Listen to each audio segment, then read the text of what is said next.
lumpur belerang. Buat apa sih? Di mana itu? Katanya biar untuk kulit sehat gitu. Kata siapa? Di Purwokerto gue pernah ke wisata pemandian air panas di mana lu di Baturaden, Pancuran 7 atau Pancuran Pituk.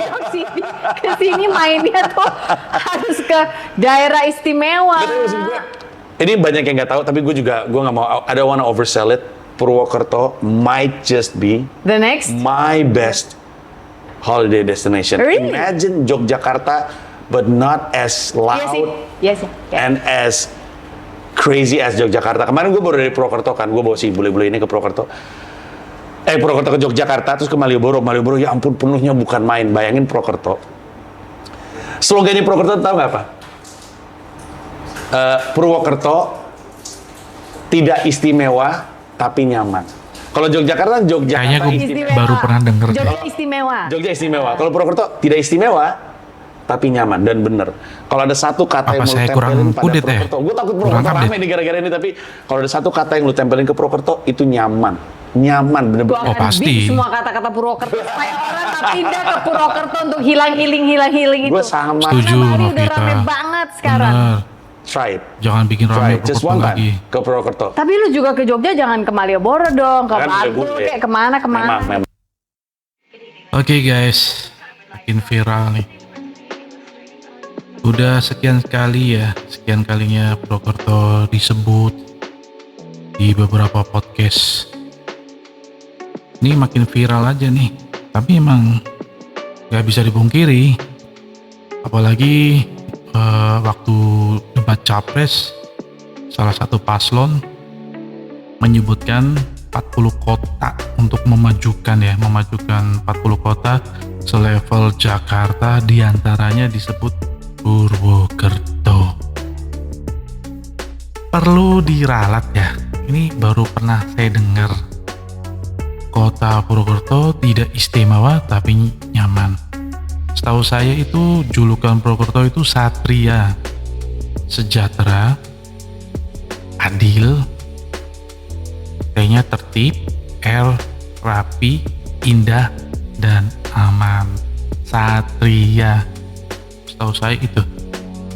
Kenapa disebut Satria? Ini analog ya, analisa goblok saya. Karena Purwokerto pernah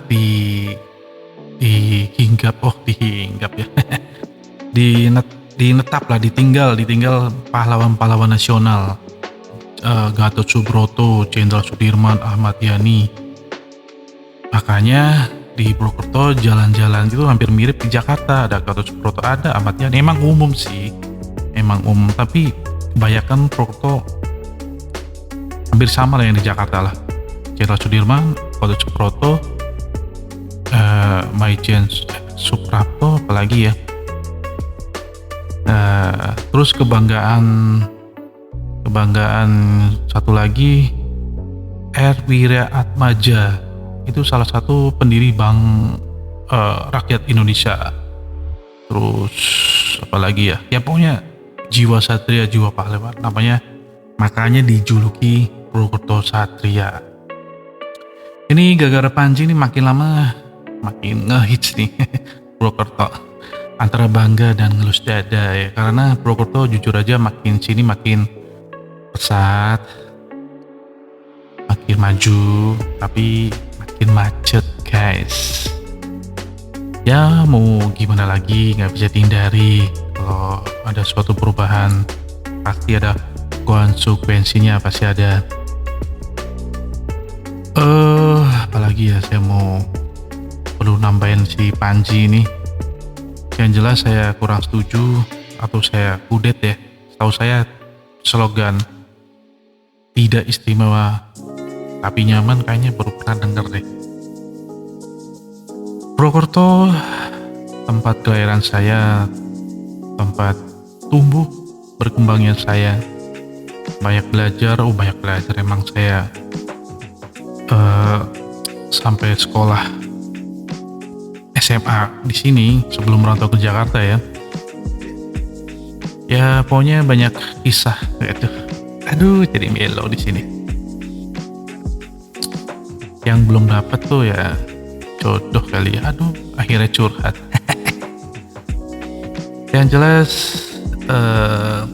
buat ya siapa tahu nih yang nonton pihak yang terkait ya, entah pejabat, entah wakil rakyat di Purwokerto, please, pembangunannya tuh lebih ke long term ya, jangka panjang lah. Jadi harus dipikirkan untuk masalah traffic ya, pedestriannya gimana, terus jangan asal bangun klaster perumahan ya, terutama itu yang saya rasakan di Purwokerto Selatan yang saya tinggali, karena kegiatan rutin sehat saya, olahraga, jogging tracknya ini semakin sini udah makin gersang.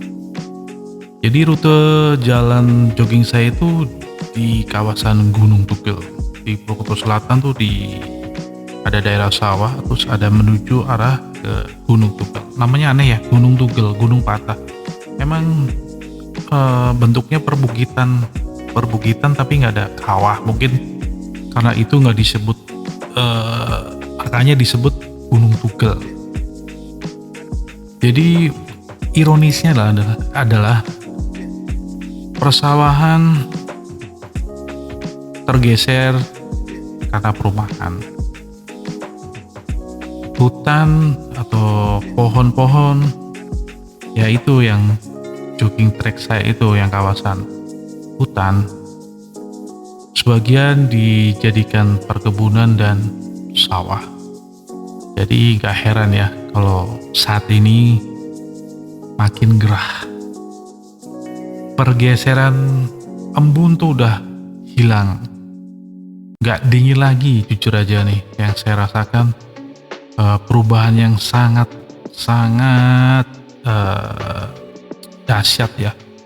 5 tahun terakhir, 5 tahun kemarin tuh masih bisa saya rasakan tuh embun jam 5 subuh sampai jam 6:30 lah, masih ada embun. Sekarang udah nggak ada. Ya begitulah guys, namanya Purwokerto tuh makin maju, memang di posisinya di tengah-tengah. Di tengah-tengah maksudnya gini, orang Jogja mau menuju ke Jakarta lewat entah rel kereta api, entah darat, pasti melewati dari Cilacap ke Semarang. Jadi ya Purwokerto kota singgah lah ya, singgah, dan akhirnya di sini kotanya tuh lengkap. Dari sentra industri pendidikan, udah makin banyak perguruan tinggi negeri tentunya, Unsud ya, kebanggaan ya Purwokerto. Swasta udah makin banyak. Terus industri kesehatan, rumah sakit udah makin banyak. Perhotelan, pariwisata udah banyak. Belanja ada mall. Ya gitu guys, gitu aja lah, terlalu panjang ini, sedikit saya react. Ada salah satu podcast Panji Pragiwaksono sama Novi Novita perlu saya ralat. Purwokerto adalah kota satria, bukan kota tidak istimewa tapi nyaman. Apaan tuh? Enggak, bukan. Sekian aja reaksi Omok.